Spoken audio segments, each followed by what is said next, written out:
What's going on, you guys? Nick here with Nick Strength and Power. I've got a couple of interesting stories for you guys today. The first story that I've got for you guys, the latest physique updates from Nick Walker.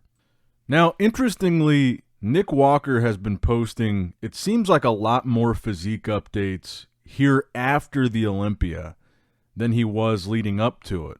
And ever since the breakup with Matt Jansen, his former coach, I feel like we've been seeing more of Nick's physique than we were, like I said, leading up to the Olympia. Now, I think the big question on everybody's mind when it comes to Nick is when will we see him back on stage? I feel like it's going to be the Arnold Classic. I feel like Nick has become such a big name now. He can't really do a smaller show to qualify for the Olympia. It has to be something like the New York Pro or like the Arnold Classic to get his momentum back going.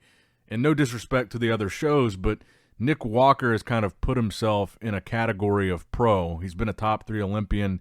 He's won the Arnold Classic. He's won the New York Pro multiple times. If he goes to a show like, Chicago or Vancouver, one of these smaller shows, and wins that to get to the Olympia, it's just not the same because it's Nick. And that's kind of why I feel like he might do the Arnold again. I feel like it's not only just a matter of it being Nick, and it's not the same if he does a smaller show to get to the Olympia. I think it's also a matter of he needs to build some momentum back because his momentum went so far backwards with the whole Nick Walker situation, pulling out of the Olympia.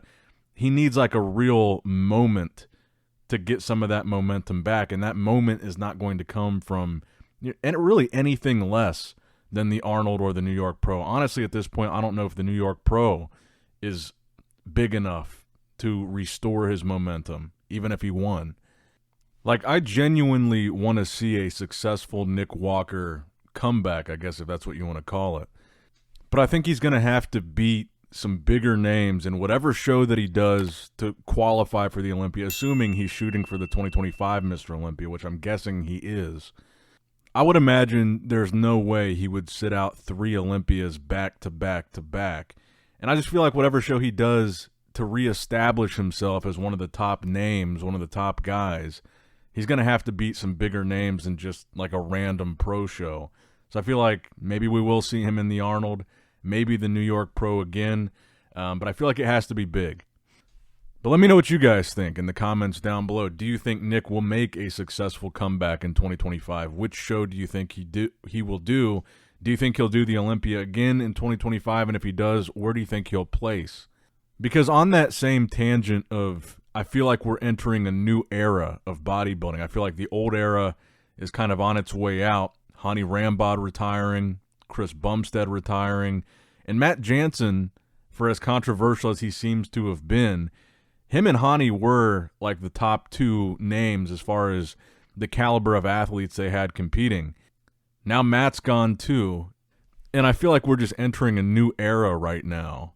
And I think the question is, will Nick still be a part of that era in the way of being a top Olympian going forward?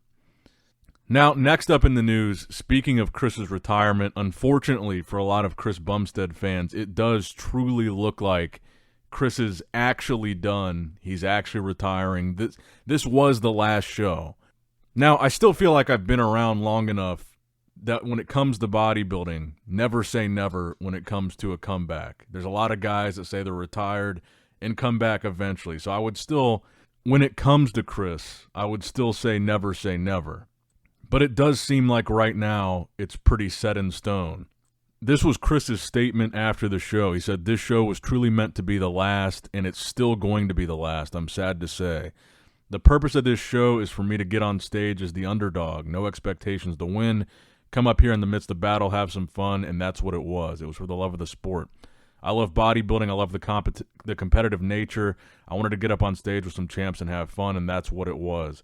It's just an honor. I just want to say it was one of the funnest shows I've ever competed in my life. I really do think that had Chris won this show, he might have had different feelings about continuing to compete, but I feel like that second place finish and not getting the qualification for the Open Olympia was kind of like confirmation to him that this was just for fun. It should be his last show, and there's no maybe unfinished business in the back of his mind like there would be had he won that show and had that qualification just sitting there. I feel like that would have been a lot more tempting for him to come back. But now I feel like that temptation is lessened. And look, I know a lot of people thought that Chris deserved to win. I know a lot of people had Chris winning that show, myself included. But I don't think this was a robbery. I don't think it was that controversial. Because when you say a robbery, like it was fixed for somebody else to win, you got to think about what would the incentive for that be.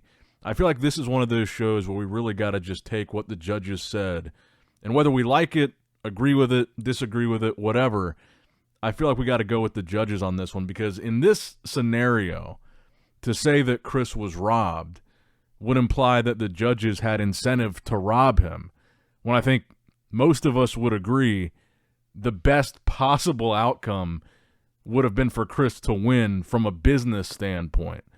The way that I see it, there's almost literally no incentive for them to rob Chris and not have him win this show. So I still think Martin deserved to win because the judges had him unanimously. I was surprised about the unanimous part, that he won prejudging and finals unanimously on the scorecards, meaning not one judge on those scorecards had Chris in first. And I feel like we've got to acknowledge that Martin deserved to win on that basis. Whether we agree or disagree I guess is another conversation. But the robbery thing, I just don't think so. Because from a business standpoint, if Chris won this show, I still think that would leave it in the back of Chris's heads, but also in the back of the heads of the fans to say, well, for the whole 2025 until the Olympia, Chris's name would be on that Olympia qualified competitor list for open bodybuilding, and I think that would be really good for business. And then I think the other side of that too is Martin, he doesn't need a gift victory. Martin was going to qualify for the Olympia regardless. He's a top 4 Olympian. He probably could have done almost any show, won the show, and qualified. He didn't need to be gifted a win here. I think it just comes down to it's open bodybuilding. Martin has more muscle pound for pound. His frame is more filled out. And just overall more size for his frame than Chris had. Chris looked phenomenal. And like I said, I would have loved to see Chris win that show. I'm all for disagreeing with and discussing the results of the show. But when it comes to that word robbery, I feel like it really gets overused in bodybuilding. Because again, what does it really mean? It means that the judges wanted somebody else to win, so they rigged it for that guy. And in this case, I would say the only instance, or the only reason I could see this being rigged would be to rig it in Chris's favor for Chris to win. Because really the only incentive in rigging this show would be to keep Chris potentially in the IFBB as long as possible and potentially delay his retirement by allowing him to win and qualify for the Olympia and have that as a potential option. Because realistically, Chris's name is the biggest name in the IFBB, and keeping that name around would serve the interests of the business if it were going to be rigged.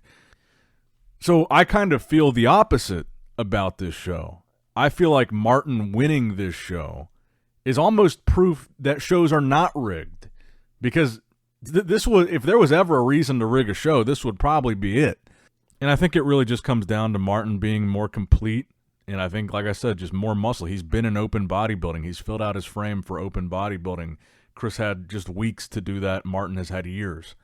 And let's be real. I mean, he's a top 4 Olympian. It's not like it's crazy for him to beat Chris Bumstead in this scenario.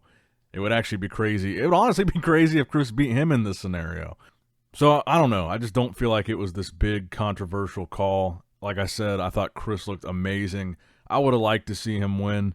But I think the most surprising thing here was really just that there were no votes for Chris in first. I mean, as far as the poses go, if you really had to break it down, I'd give Chris the front lat spread. I'd even give Chris the front double bicep. I really like Chris's side chest. I would honestly give Chris the side chest. And I really like Chris's abs and thighs, but I feel like that might be a toss-up. I would give Martin both back poses. I'd give him the side tricep, and I'd give him the most muscular. Because at the end of the day, Martin does have more muscle than Chris. And I felt like, especially in the back.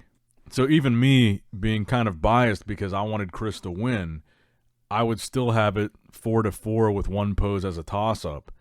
And even though Martin didn't look as good as he looked at the Olympia, I still just don't see a robbery here. I think it was fair and square. But let me know what you guys think in the comments down below about the results of this show. Now, next up in the news, speaking of transitions from classic physique to open bodybuilding, here's an interesting one. Stephane MAtala, Stephane NFC, a.k.a. Mr. Unchained, also known as the French Ramon Dino. He's a classic physique guy, but 2 years in a row, he's qualified for the Classic Physique Olympia and pulled out and has not competed. So after this year's Olympia, he announced he was doing open bodybuilding. He said it was just too hard for him to make weight, and he felt like his physique was suffering because of that. So he's been posting physique updates now where he's obviously much bigger, he's obviously much heavier than he was in classic physique as he transitions to open bodybuilding. Obviously, he's a very aesthetically pleasing guy. He's got a great structure. When he's in shape, his conditioning looks gnarly on his physique, especially like the striations in his chest, but now he's clearly putting on a lot of size. Will he potentially be a guy that does really well in open bodybuilding coming from classic physique? It's really hard to say with somebody like that because we haven't seen him compete at the highest level. He's won these shows, he's qualified for the Olympia, but we haven't seen him next to top Olympians in classic physique, so it's hard to say how good he really is. He looks great on Instagram. Like I said, he's won shows, he's qualified for the Olympia. And while I feel like it's similar to the Chris Bumstead conversation, it's also kind of entirely different because Chris was the top guy in classic physique. But honestly, in this video in particular, he looks pretty crazy. I mean, really round, just really 3D crazy physique, and we know that he's got a very aesthetic quality as well. I'm excited to see it. And I think this kind of really has been one of the more interesting things to observe with bodybuilding nowadays, is with all these new divisions, it seems like eventually everybody ends their career in open bodybuilding. They gradually move up, whether it be from classic physique to 12, even men's physique.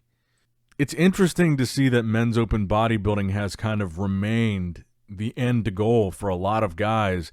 Even the champions of these other divisions, Chris Bumstead in classic, Sean Clarita, Derek Lunsford, Hadi Chupin, the list goes on. It has been interesting to see that even though these other divisions are massively popular, classic physique, I really do think is on track to outpace open bodybuilding in terms of overall popularity.